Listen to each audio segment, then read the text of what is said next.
Competition has the largest cash prize for first place. It's the World Series of Poker. The winner of this will win more money than Wimbledon, the Masters, the Kentucky Derby. This is the big one. In fact, the champion gets $1.5 million. This is the event that every poker player, amateur, professional, they all want to play this event. Here at Binion's Casino in Las Vegas, each of the 512 players has to pay $10,000 to enter this 4-day event. And on the last day, these 6 finalists remain. Among them, professional gamblers and lucky novices. Come see what it's like to risk $500,000 on the single turn of a card.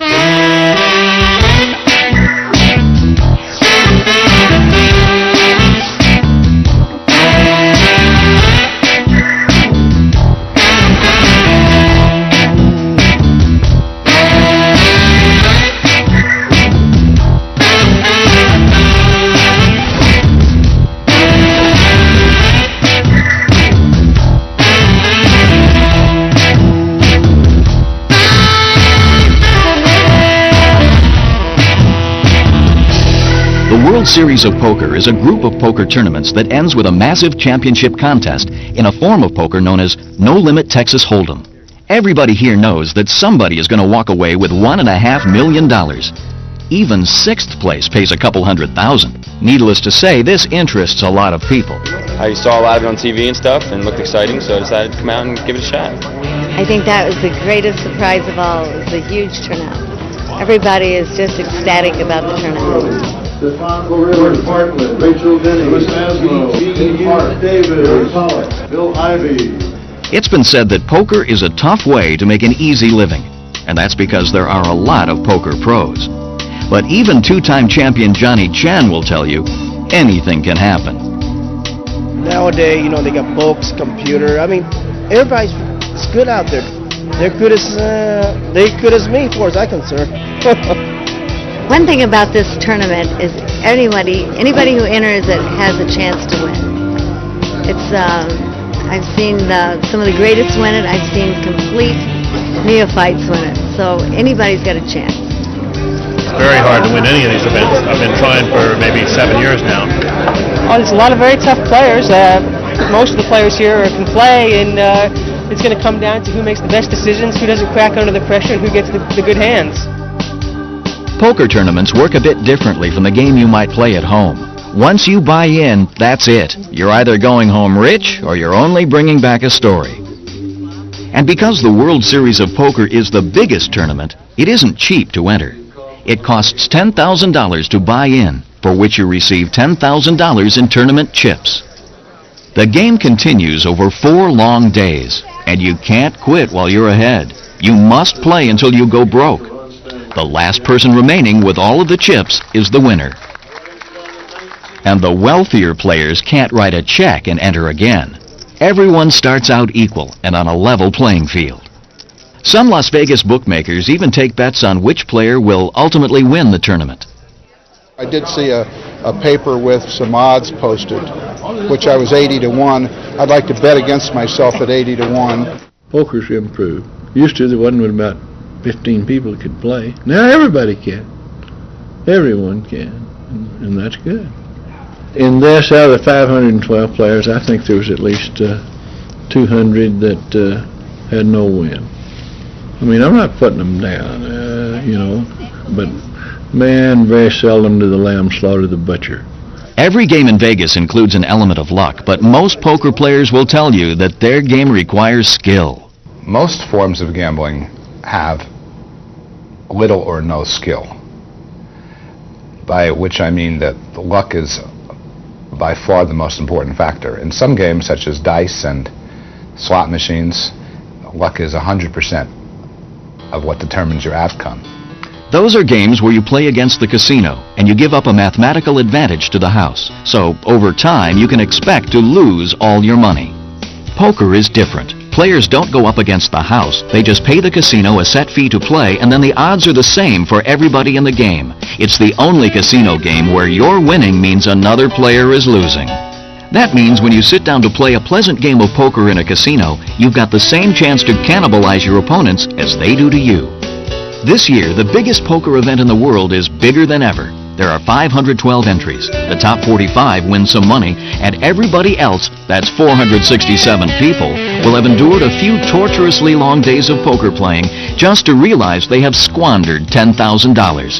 At the end of the 4-day event, 6 of the players will vie for the championship and the big money. It's all come down to these 6 players. Roman Abensay is from Southern California. Chris Ferguson, who has a Ph.D. in computer science. T.J. Cloutier, a former tight end in the Canadian Football League who currently plays poker professionally. Steve Kaufman, a professor and ordained rabbi. Hassan Habib, a former video store owner who now plays poker professionally. And Jim McManus, a novelist and English professor who was on assignment from Harper's Magazine to cover the World Series of Poker and ended up playing in it. This is the beginning of the 4th and final day of the tournament, and Chris Ferguson already has a commanding lead. At this stage of the tournament, the stakes are very high. Most people would rather play safe, slow, and conservative.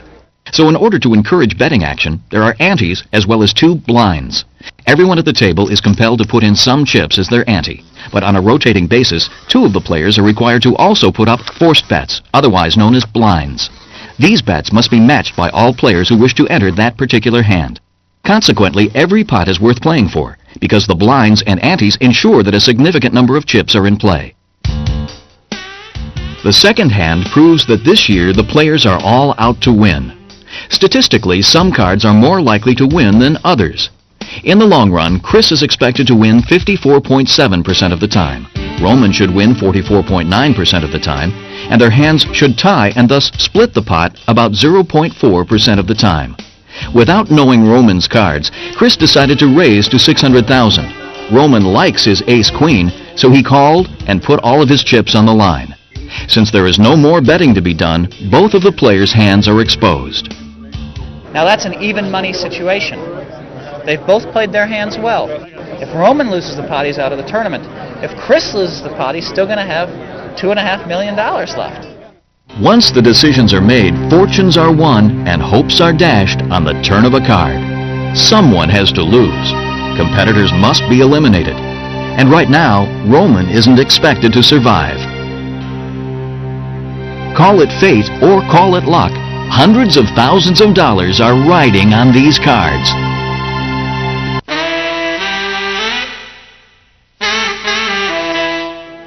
The main event at the World Series of Poker is a merciless game of no-limit Texas Hold'em, where the winner takes home $1.5 million in cash. It's only the second hand, but Roman Abensay is fearlessly locking horns with Chris Ferguson, the chip leader. The ace-queen made a good raise, the 2-8s made a good re-raise, and the ace-queen made the proper call. A queen or an ace will win it for Roman because then his pair would be bigger than Chris's 8s. But it isn't meant to be. Roman lost all his chips on this hand, and consequently Roman is out of the tournament. The feeling that you get when you bust out of the big one at the World Series of Poker is an emptiness and a despair. It's the death of hope and of dreams.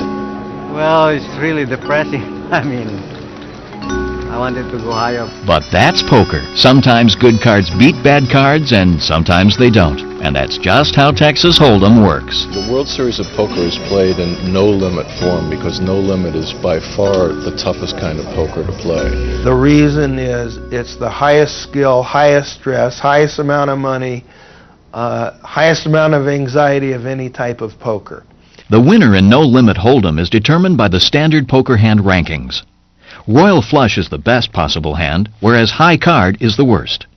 In no-limit Hold'em, each player is dealt 2 down cards that differentiate his hand from his opponent's.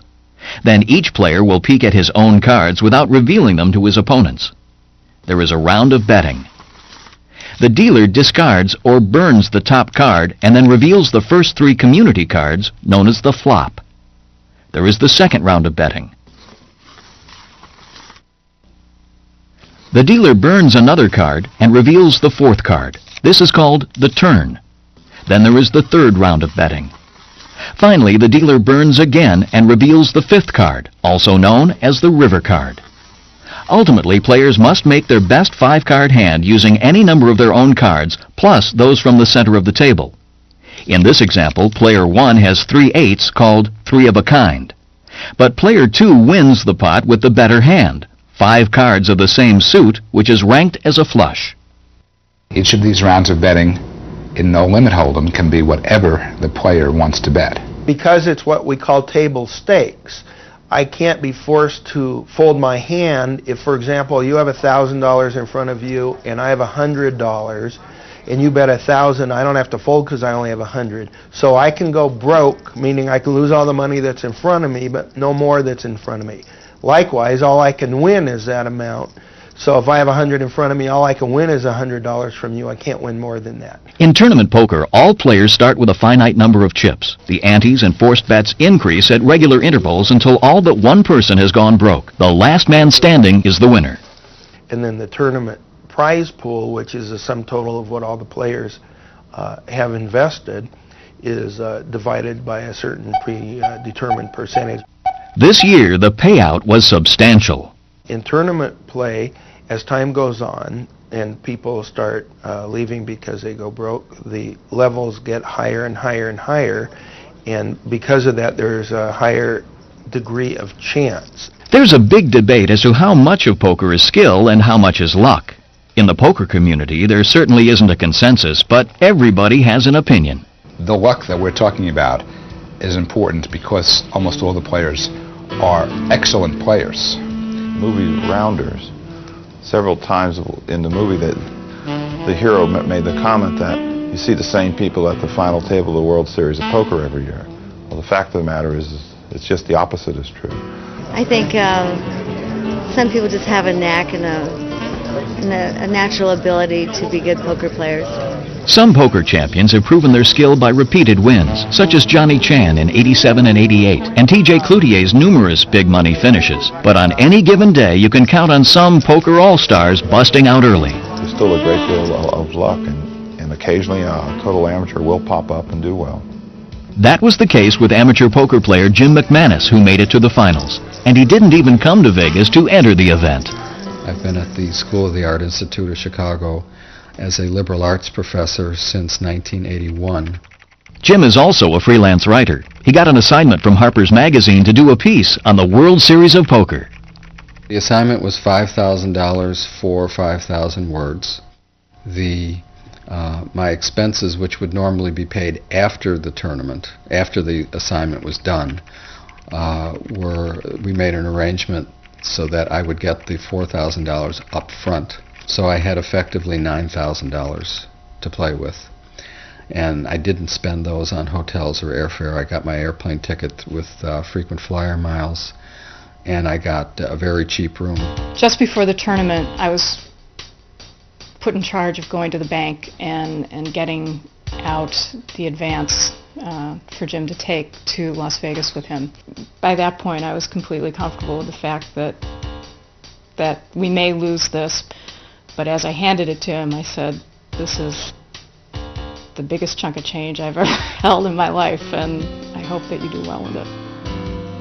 Jim won enough at poker before the tournament so that he got to play in the main event. He interviewed me.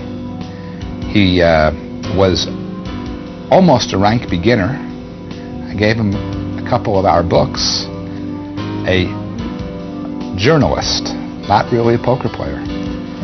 So if he wins it, I'm going to ask for a plug. I had spent the last year or so reading every poker book, specifically having to do with No Limit Hold'em, that I could get my hands on while I played the mass computer game. All the hours that he spent on the computer, all the books, I felt that it was definitely something that he could take very far, especially given who he is and what a quick study he is, and certainly how dedicated he was to it. The most helpful book was TJ's book, Championship, No Limit, and Pot Limit Hold'em, in which he spends the first chapter talking in a fairly derogatory way about book learning and people who read books as opposed to picking up their experience on the road, and then the rest of the book giving knockdown, spectacularly accurate, precise advice as to how to play those games. And now this freelance writer and poker student is up against the man who literally wrote the book on the game. Part of me just wanted him to go and have the experience and have a great article as a result. Another part of me really did think that he would do well. While Jim was interviewing players for Harper's, he became friends with Hassan Habib, who had his own concerned family. I grew up in Karachi, Pakistan. I started in poker about 1985. Just finished college and I was playing in Gardena, small limits like 1 and 2. No, I wasn't really happy about it at that time. I didn't know what it would be like, and I was thinking it's like gambling, you shouldn't be doing it. Well, I started doing good in some of the smaller tournaments and stuff, and people said, like Ben, the master knew, and he saw me play side games, and he said, Hassan, I think you can play some tournaments. I like the way you play. Hassan Habib is a very much improved player. A few years ago, we all kind of wanted him at our table. That's not true anymore. And in fact, we used to call up and see if Hassan was playing, and we'd go and play. But now he's become an excellent tournament player. I just wish him good luck, and I hope he gets what he wants, and that he's happy in it, and that things go well for him, that's all. I really appreciate the support from my friends and family. It's really important. I know I couldn't have made it without that. And it gives you that extra strength at the right time, you know. And Hassan is going to need it, even against his new friend, Jim McManus. Jim McManus played fantastic. I mean, I don't think he really plays poker that much, and he just read books and played the tournament. I think what he did was phenomenal. As friendly as they were to each other, there was big money to be won. They had to be merciless. I had an ace-4, and I just wanted to pick up the pot right there. All in. I got to know him better and watched him play and played big pots with him. We not only became friends, but I had a fairly good sense what kinds of cards he was playing. When he went all in with ace-4, I had no hesitation whatsoever.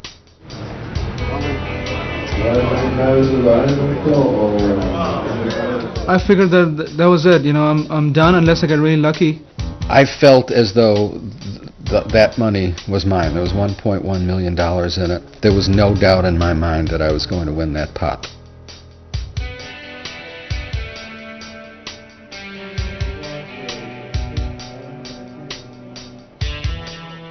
At this point, Jim will win the pot and knock out Hassan if any card other than a 4 falls. But Jim's luck ran out. On the last card, otherwise known as 5th Street, Jim suffered what poker players call a bad beat. This is when you're the huge statistical favorite to win the hand, yet you still lose. That's part of poker. It happens in every tournament. Basically, to win a tournament, you have to give at least one bad beat and to survive at least one bad beat. If you don't do that, you're not going to be there.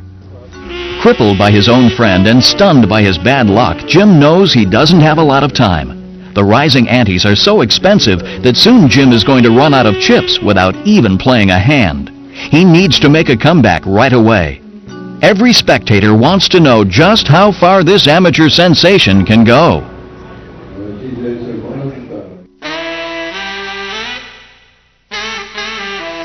Competitors at the World Series of Poker vie for the richest prize pool in sports, over $5 million in this event alone. Among the remaining 5 players at the final table, there are 3 with graduate degrees.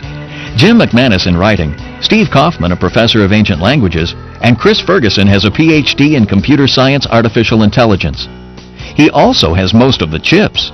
Having the dominant chip position is important because you feel powerful. It gives you the ability to run over smaller stacks. You don't have to worry about making a marginal call if somebody doesn't have too many chips because you have a few that are expendable. And so it gives you a position of power at the table and respect from the other players. They don't want to compete against you because they know that you can bust them. So having a big stack is a huge advantage.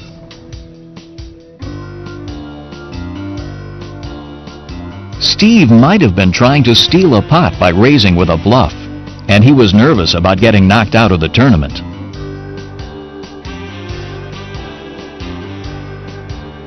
So when Chris aggressively re-raised for $500,000 more, Steve decided to play it safe and fold.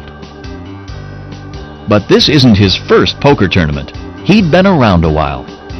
Tournament play has basically been profitable for me, and I think for most good tournament players from the beginning. Obviously, there must be a lot of people who don't make money at tournaments, because a lot of us do. But this player has a spiritual side. He is an ordained rabbi and professor. I've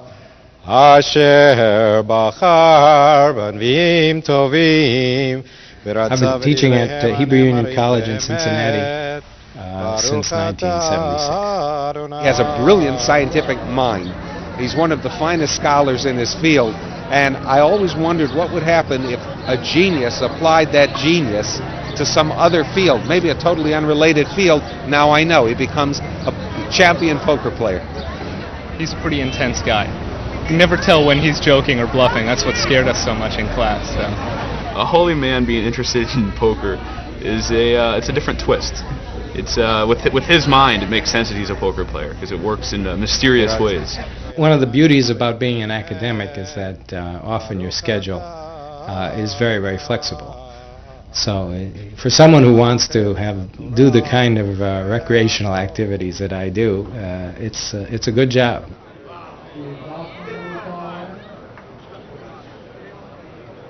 Back at the final table, Jim McManus is having a tough time with about $100,000 in chips.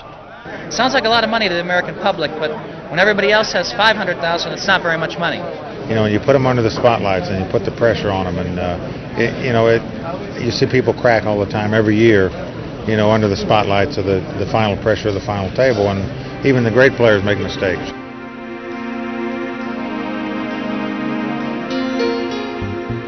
Jim has just risked it all with an ace and a 2.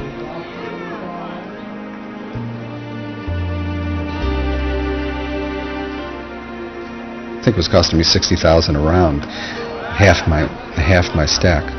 So as soon as I got the ace, I wished it was not a small ace. I wished it was 2 aces, but I didn't have to debate with myself very long to play ace deuce in that situation. And I looked down, I had an ace queen, and I felt that he probably had nothing more than a lousy ace, and I was right. Jim gambled with a substandard hand and was now the statistical underdog.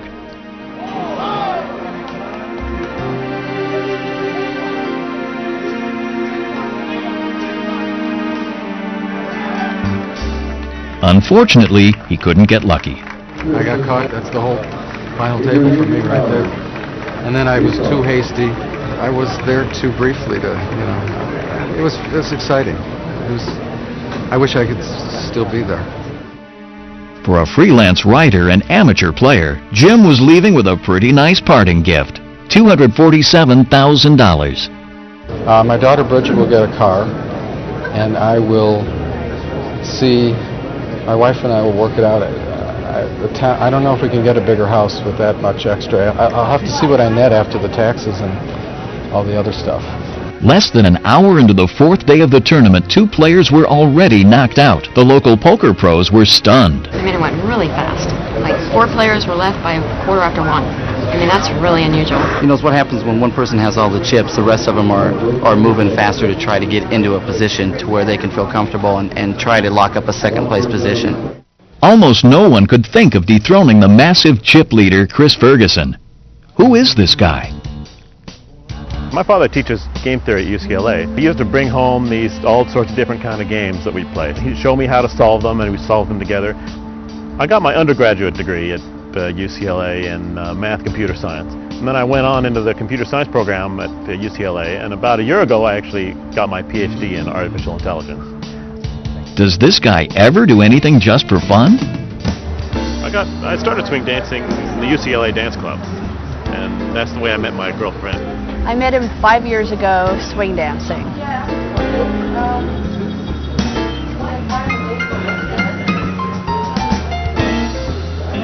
And now you might call her a poker groupie. I've actually been going up to the World Series to see Chris compete for 5 years now. This was the 5th time I saw him enter the big event, so he never even finished in the money before in the final event. So it was fantastic to watch. After the third day of the event, Chris had amassed a substantial chip lead. It seemed that the tournament was his to lose. Everyone expected him to win it all. Wednesday night, when he had the big chip lead, mostly what I said is, honey, come to bed. I need to sleep, and you're keeping me up with all the pacing. But for now, it appears Chris is on top of his game, and he is one of the few professional-level poker players who doesn't even call himself a pro. For some, devoting your life to a card game sounds like heaven. Being a professional poker player is a kind of a neat lifestyle, especially if you're young and don't have advanced degrees and have the talent to do it. A good poker player can make $1,500 a week, maybe more, working when he chooses, getting up when he wants to, going to sleep when he wants, matching wits with the other people. For those who enjoy matching wits, it's kind of fun. I did it quite a while. I wouldn't recommend it for those who have the ability to become world-class computer engineers or musicians. People can ruin their lives by sitting at a poker table for 15 hours a day, not getting any exercise, eating the wrong foods, and so on. And losing your figure isn't even the worst thing that can happen to you. The randomness of the cards can cause good players to lose to bad players with surprising frequency. Surviving swings and fluctuations is real tough for poker players. Even the best ones usually hit a time where they go broke at one point or another. The casinos make money and some pros make money. Therefore, it has to be true that most players who might think they're winners are only fooling themselves. Well, a majority of them don't live, they just exist. And that's true too, believe it or not. In that room right down there right now, outside of the businessmen, there's not 20 people that are successful playing poker.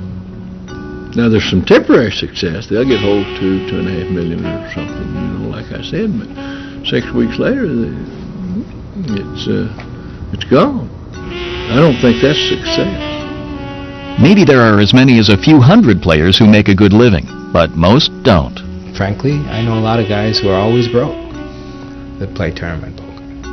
Nevertheless, some top players do earn a living playing cards, but there's no point being the 7th best poker player in the world if you're playing with the top 6.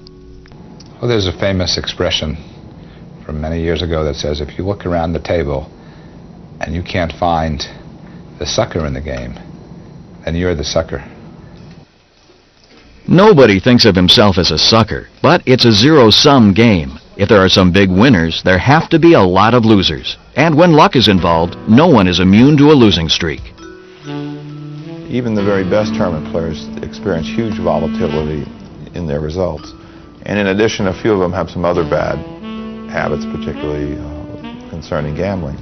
So because of that, some of them have gone out and have sought backers. What usually happens if the player is good enough is that other players are willing to jump in and back that player and give him or her the money needed to get back into the game. And you can play without fear because you know that even if you lose your money, you've got 3 friends who know that you're a better investment than Cisco or Microsoft. So what a lot of the players like to do is to spread their risk around by either trading off pieces of themselves with other players or finding the money men to come in behind them and back them up. Yeah, well, I used to trade pieces, and I got 300. I paid out 327,000, and I got back 16,000. So we kind of figured that wasn't the thing to do. I only traded with the best players, but it seemed like I had a little better earning power in the tournaments than they did. I happen to be backed by somebody, and he's done it for 3 years, and he's a pretty big winner by backing me. So for him, it's been successful. He backs other people too, and he's ahead of the game. I've gotten into the business of sponsoring on a little larger scale. I have 8 of the real fine players. Often after tournament fees and costs are recouped, the player and the backers split the profits. And it works out for some. It was very profitable last year. Team Pegasus, which is the name of the group that my players play for, made several $100,000 cash money. 4 players remain: Steve, Hassan, TJ, and Chris. The next player out will walk away with $326,000. But the last man standing will win $1.5 million.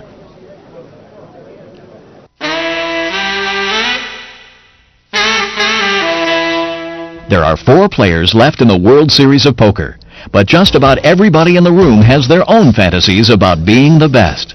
31 years ago, casino owner Benny Binion decided to settle the issue by creating the World Series of Poker. This event started off as an invitational. They just invited 30 of the best poker players to come to Binion's and have a series of tournaments. But even among the best, some are better than others. Amarillo Slim was there. We spanked their little tails and sent them home. That was, without those kind of people, though, without a bunch of little bitty minnows, there wouldn't be a lot of gars running around. You got to feed on something. I remember many years ago when the tournament first started, but just a handful of guys. I mean, they were all characters, all good guys, but now this is truly a world-class event. World-class poker legend T.J. Cloutier has earned every significant title on the poker circuit except for one.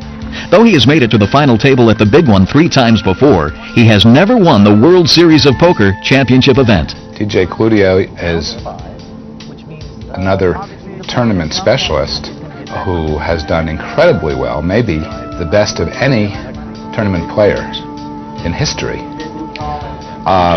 He plays an instinctive game. He's very observant, and his greatest strength is being able to figure out what the other players have. T.J. Cloutier has incredible patience and can sit there and wait and wait and wait until he gets the exact moment to spring. But right now, he doesn't have a lot of chips. Normally, in a poker tournament, if the players are of equal quality, of equal talent, their chances of winning are directly proportionate to the size of their stacks. When you have a lot of chips, you can start attacking the small stacks because they have to be more protective of their chips. In other words, you can attack them with weaker hands than they can afford to play.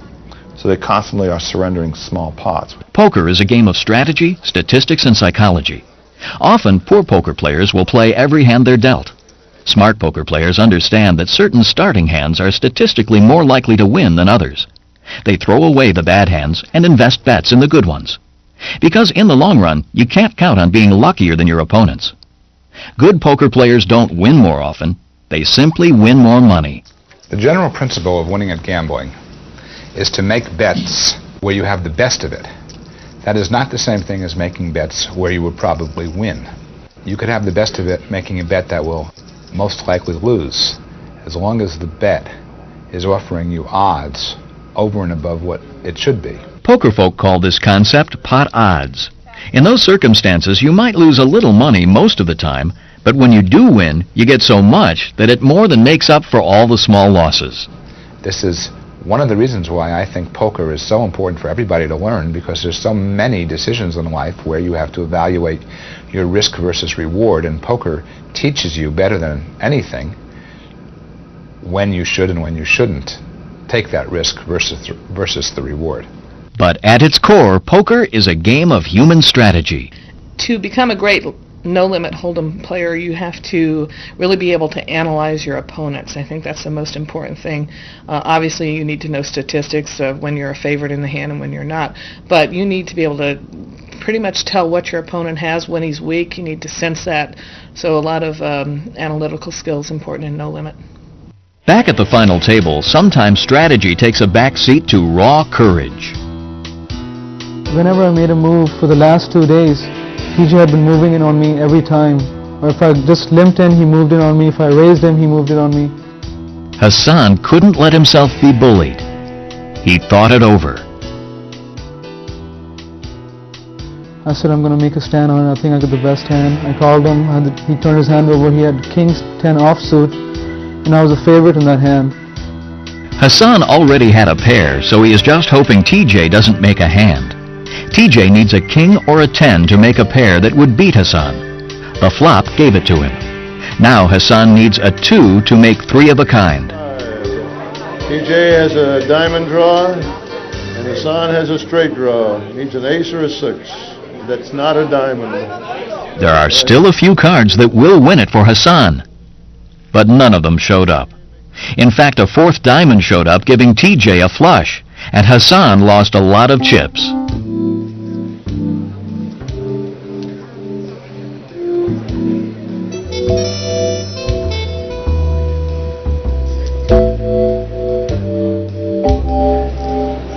All right, Hassan says all in.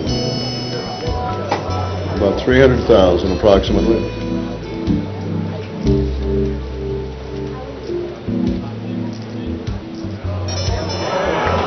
All right, Chris says, all right, I'm all in with you. The game continues, and Hassan is trying to make some money with a semi-strong hand, King-Queen. But he ran into Chris Ferguson, who has one of the best possible starting hands, Ace-King. Flop comes down with an ace, a 5, and a jack. The flop gives Chris the best hand with a pair of aces. However, if a 10 comes, then Hassan will win with a straight. Comes a queen. Still no luck.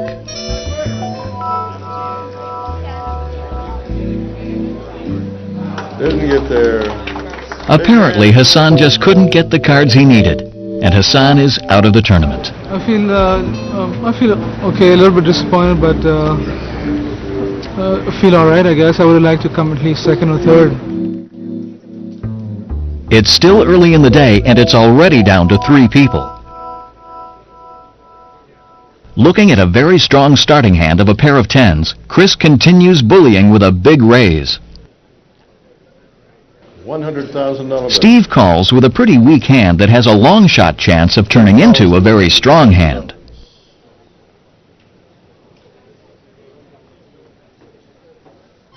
The flop gives Steve the illusion of a good hand when he pairs his queen. Steve says, I can't wait any longer. But Chris has an even bigger hand with 3 10s. And he calls. He shows a queen and a 5. He shows 3 10s. Chris has a set of 10s. Comes an 8. He needs a 9. And thus, Steve is eliminated. 3 10s. You know, this is the biggest win of my life, obviously, and who can imagine? You know, I took a shot. I knew Chris had a big hand. It's been a little more exciting than I thought it would be. You know, I've been at the final table with a lot of chips like this before, and I didn't finish the job that quick. I didn't expect it to go that fast. I can say this. 2 of the greatest players from the final 36 are in there playing heads up. And to me, that shows the skill of poker. The finalists who were already eliminated looked at their wins differently. Damn. I was thinking, I felt like I had, instead of winning $250,000, it felt like I had just lost $1.1 million. I was a winner at that point, but I felt not quite devastated, but seriously pissed. I won $570,500. I already bought some property and have begun giving some to charity, investing some, and we'll see if there's any left after the IRS takes its piece. With $1.5 million for first place and $900,000 for second on the line, the audience is ready for a ruthless end to this glorious game. It's one-on-one between an old-school legend and a savvy PhD from the next generation. Chris Ferguson is a winning tournament player, and he has all the ammunition he needs with 10 times the chips as TJ. But if anyone can make a comeback, it's got to be TJ Cloutier. TJ Cloutier is one of the finest poker players in the world. There's many of us world champions like myself and others who feel like TJ deserves to have a world championship. He has won every major tournament at every major venue, basically, up to this point in his life. Except this one, TJ came to the final table with only $216,000, but he had a chance. TJ Cloutier's fans whisper, "Chip in a chair." A chip in a chair, I believe the phrase was coined when Jack Strauss had one chip, $500 left, and he went on to win the tournament. And they said, well, as long as you have a chip to play and a chair to sit in, and you're still in the tournament, then you have a chance to win it. The winner of the World Series of Poker will receive $1.5 million in cash. Based on a quaint custom that started when Benny Binion created the tournament, the money is always transported in a cardboard box. Every year, that's a tradition that we'll bring. It was $1 million before, but this year it'll be $1.5 million, so we'll have to get a bigger box. We'll bring it out and it'll be displayed here. Of course, there's a small army of guards surrounding the box.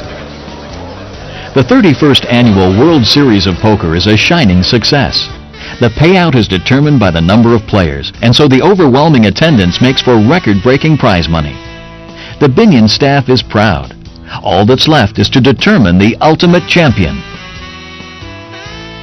Chris has his admirers, and of course so does TJ, and all eyes are fixed on the game. They are gentlemen combatants, gracefully enduring 4 long days of intense poker. It started with 512, and now it's down to 2 of the best. Neither has ever won the championship, though TJ has come heartbreakingly close many times before. 75,000.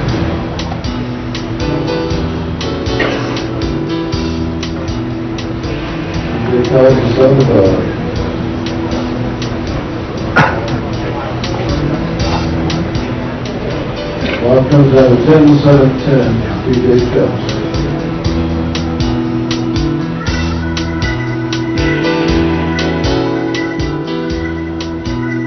200,000. TJ says, I'm all in.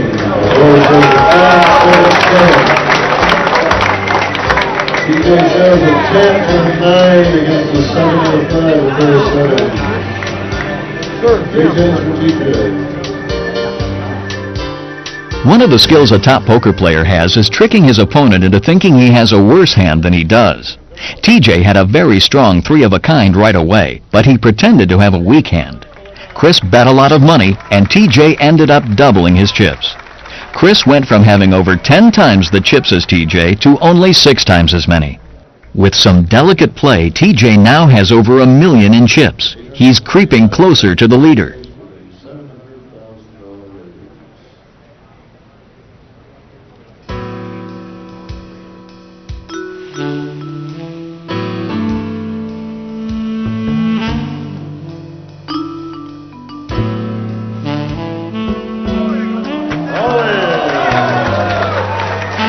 They've played just over 60 hands, and TJ has made quite a comeback.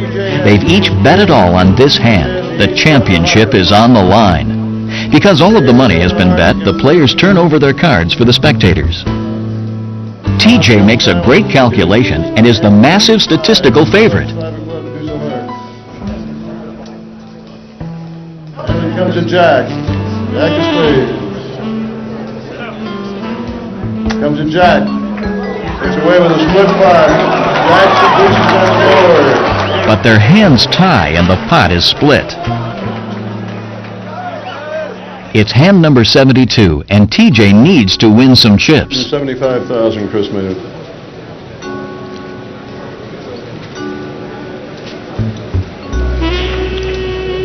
TJ called 175. Chris raised. TJ called him with King 10, and it came King, King, 6, King of spades, 2 king of spades. hearts, 6 of TJ spades. flopped 3 kings, which is almost an unbeatable hand, and he checked, as if to say, I have nothing. And the other guy bet 200,000. And he hemmed and hawed like to say, I have nothing. And he called the 200,000. TJ calls the 200.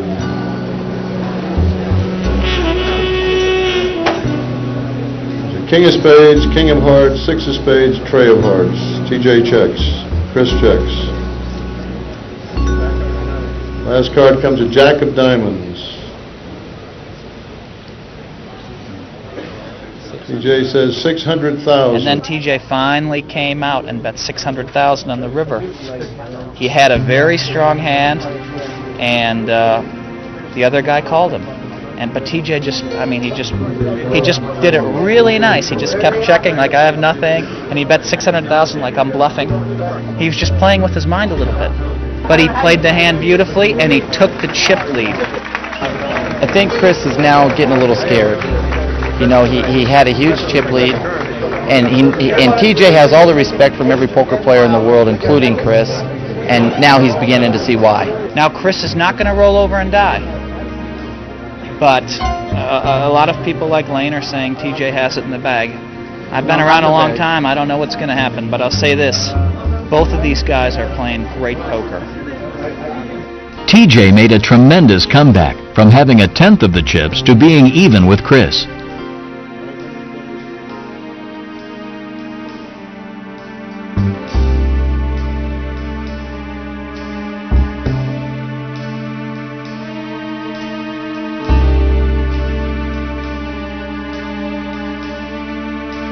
Chris says all in. TJ says, I call all in. Ace deuce of spades against an ace seven of hearts. Chris has the ace deuce of spades. Ace seven of hearts. The flop comes with two spades and the queen of hearts, ten of spades, tray of spades. All right. Comes the king of hearts. Now we have a queen, king of hearts, and a 10 tray of spades. We have a heart draw and a spade draw. Here comes the last card, the new 10 of diamonds. We have another split pot. Chris made a raise, TJ made a re-raise of $500,000. He moves in and TJ called with. TJ has a better hand with ace seven of hearts versus ace deuce of spades, meaning basically the only way that Chris can win is by hitting a 2. You know, because if he hits an ace, it's no good. TJ has a bigger kicker, which that's the second time in this tournament that has happened for Chris Ferguson. So he's escaped the bullet twice. TJ succeeded past the other 4 finalists to make it to this, the 93rd hand of the last day of the tournament. Coming from behind, he was now almost even with Chris. Chris raises with a strong hand of ace-9. TJ re-raises the rest of his money. Maybe TJ is trying to steal. But Chris doesn't realize that TJ has ace-queen, and consequently TJ is almost a 3-to-1 favorite to win it all. I know he was stressing. He had taken off his hat. He was running his hands through his hair, shaking his head. I know he was fearful. I think he could sense that it was slipping away, because by that time certainly he did not have dominant position. They were equally stacked.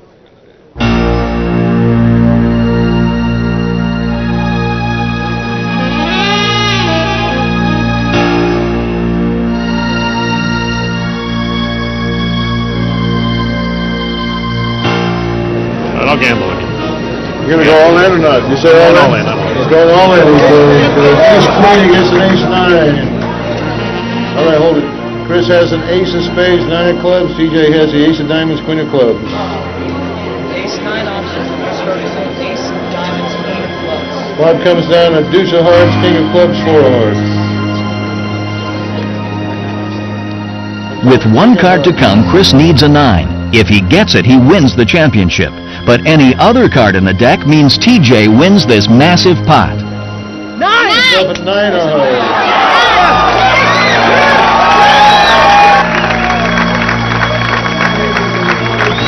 And there it is. Chris Ferguson is the newest world champion of poker.